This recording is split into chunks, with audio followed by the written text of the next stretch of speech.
called all sorts of names and been slagged and been beaten up all my life at this stage. And then I went, now, by the way, I never was the slim thing Mr. Bowie was, Googie was, by perhaps. And Googie, probably my two friends I met in the in 74, probably the most heterosexual men I've ever met in my life. But Googie could look like a girl. And I didn't know I was going to kiss you or kill you, because I would like a skirt. It was a 4-yard skirt, so I understood the physique and that. And it was like, yes, I have makeup and a skirt. What have you got to say about that? That was the intent. It was provoking. Yeah. It was like we were fed up of being in Northside Dublin and not wanting to be fucking assholes, drinking and going mad and into fucking football and what's next, the Dole Queue or the civil service or whatever. So it was just anger, that punk anger. And when we took on the sexual, the wearing dresses, it was not actually planned. Mm-hmm. We actually liked wearing these clothes. Mm-hmm. And Googie would walk in and say, I've got a great fur coat, and could your man make a miniskirt? I'm serious. Like, I have this miniskirt idea, and then you come on with this. We were like, that'll be fucking great. So and we were into that. Your late mum was a seamstress? She could make clothes? My mum was a seamstress and made a lot of the Virgin Prunes clothes until my dad came home from work one day as a fitting with myself and Googie. And it's the infamous "If I Die, I Die" pencil skirt and my 4-yard skirt, and Googie was getting a fitting for a 4-yard skirt. My poor mother. I mean, it was very soon later. I was leaving the house actually, but it was beyond sexual, but very strangely not calculated. Not like, I mean, one of the most incredible things about like culture, and now you look at the widescreen of LGBT culture and kids having their identity with the mirror. We had identity with the mirror, but there was no agenda other than don't tell me what to do. Don't call me a fucking queer. I'll beat you up. And if you listen to something like Come to Daddy, it's almost like a Czechoslovakian play on child abuse and sexuality. If you listen to the lyrics and look at it, it's fucking insane. And it's 12 minutes long. And we had rape scenes and abortion scenes, all, but it was basically Ireland and Catholic Ireland and old Ireland. Fuck off, I was saying. Fuck abortion. Fuck all this. Fuck off. Don't tell us what to do. And we were seriously punk, but we were very arty. In your solo work, you have performed Kurt Weill, and again there are kind of parallels with Bowie there. I mean, you're quite versatile as a performer as much as Bowie was. So can you maybe say a little bit about that? Well, I think when people say, oh, I have Bowie influences, I think I sucked on his influences like a vampire. So, I mean, Jacques Brel, I think of all performers actually. I think when anyone sees me live, I have far more Brel, I think, Brel on mad steroids than anyone, than Bowie.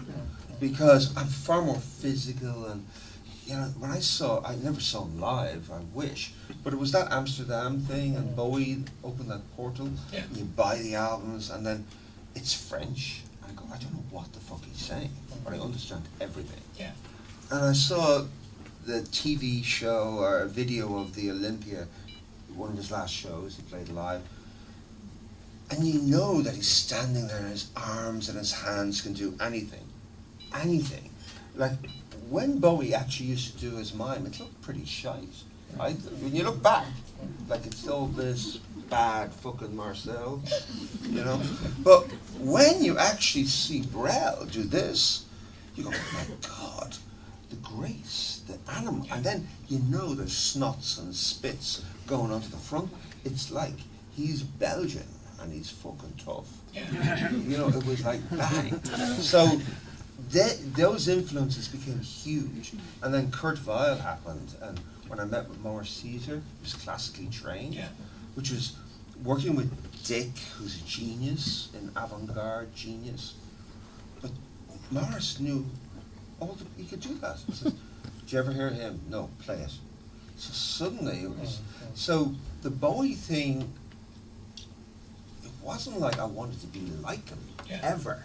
I don't think, the Virgin Prunes never ever tried to be like Bowie, but he was always this godfather of this is how it's done, this is how it is.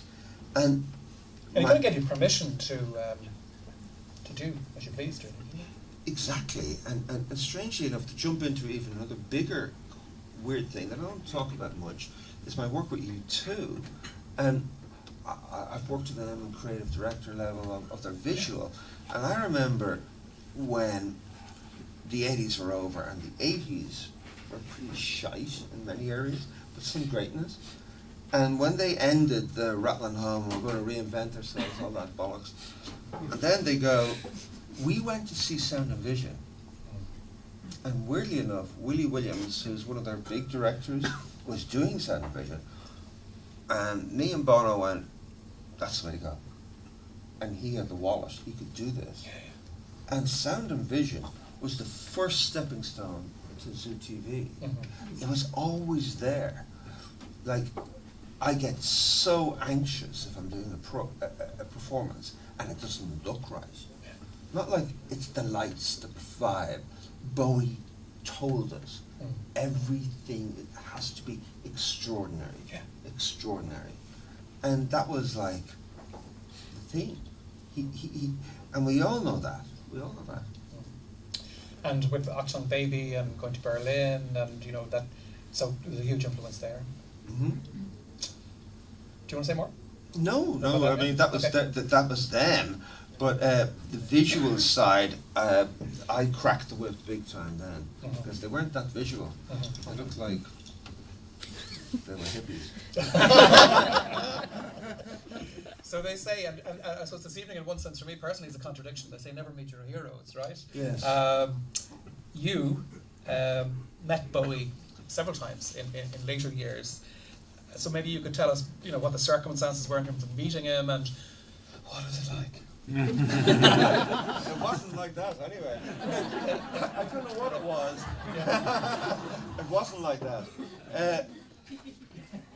I tell you, I sort of checked out when Let's Dance happened, right? Now suddenly the Virgin Prunes became the pulse of our life, and we were making it up as we were going along.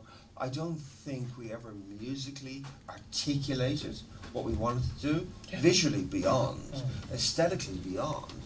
But you listen back now, musically we're pretty fucking interesting compared to some of the shite. You know what I mean? Really. And I go, ooh. But I checked out. I mean, Scary Monsters, work of art, but not the poignancy of like a Heroes or a Black Star or a Hunky, but great. Great album. And suddenly you're too busy. You're not 18.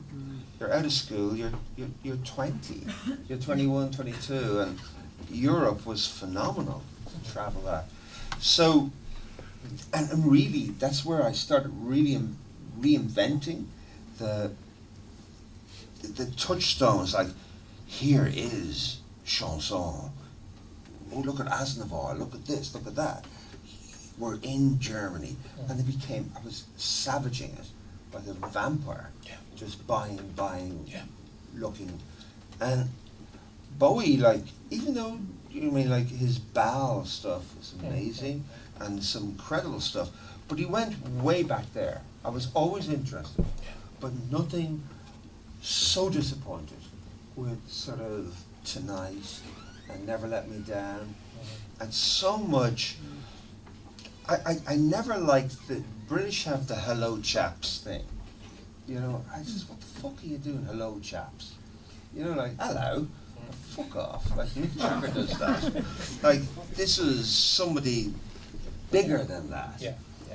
And you know, he refused his OBE, he wouldn't take Yes, that. yes. He didn't go there, he didn't do the Lord David, but the influence was always there. And so when I met him, it was very quirky the first time I met him. It was in London, and I was with Bono and Googie, we were in this, and a new tin machine had just been invented. We're in some club, and suddenly Bowie's in the room, and he still had that unbelievable. And I remember the visual because he was an extraordinary looking man, and he was wearing this Terry Mugler suit. It was all blue, like fucking blue, and you just see. I said, Jesus. You actually go, Jesus, what's that? It was extraordinary. And then he came to the table, and then, hello. I go, oh, jeez. Literally, Jesus. Hello. I go, why the fuck is he talking like this? And then, hello. And we're all going, hello. Bono's being very nice, and me or Googie are going, and then he goes, yeah, I know who they are. Bono says, this is my friend, I know who they are. Yeah, you did an album, each man. It's just after, and he, I'm fucking cunt. He knows everything. I says, and he goes, ba ba ba ba ba. I go, ooh, and then, gone. The blue thing is gone. So it's quite like, ooh, that's interesting. Like presence, but 5 personalities in the pocket. Will I be Mick Jagger? Will I be this? Will I be Lord David? Will I be? So you sort of saw that, and I went, but you're very impressed by the in-out and his knowledge. And then the next time I met him, sorry, the next time I met him was actually in Bono's house, and I think Iraq had just invaded Kuwait. So it was like 89. Was it 89? 91. Oh, sorry. Yes, you'd be right. Yes. And he decided Dublin was happening. And I think he was bringing tin machine to rehearse. And we met there, and he was so sweet, so nice. He was drinking at the time, but he didn't know how to drink. He didn't realise what an afternoon lunch was in Dublin. So a few glasses of wine and beer, I think, actually. And I had a painting I gave Bono for his 30th called A Mott with 40 Mickeys.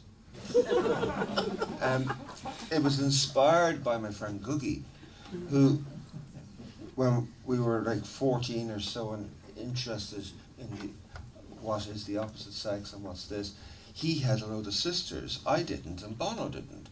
And it was a story he told Bono ages ago. He says, why in the 60s and early 70s girls wore dresses and boys wore trousers?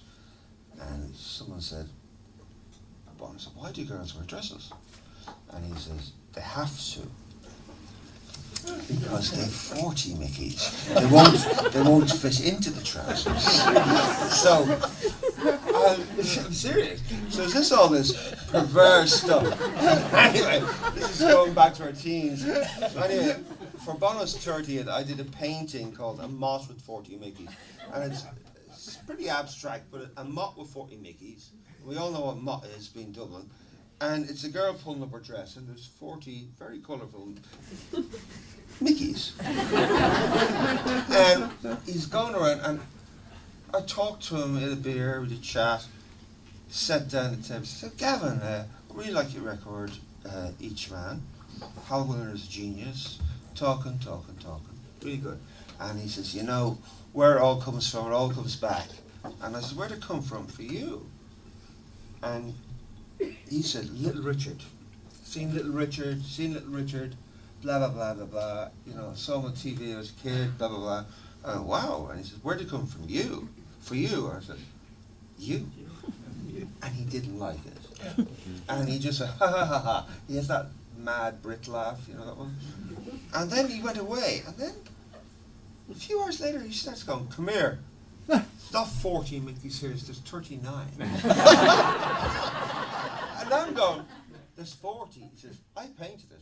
He says, look, I counted it, there's 49, there's 39.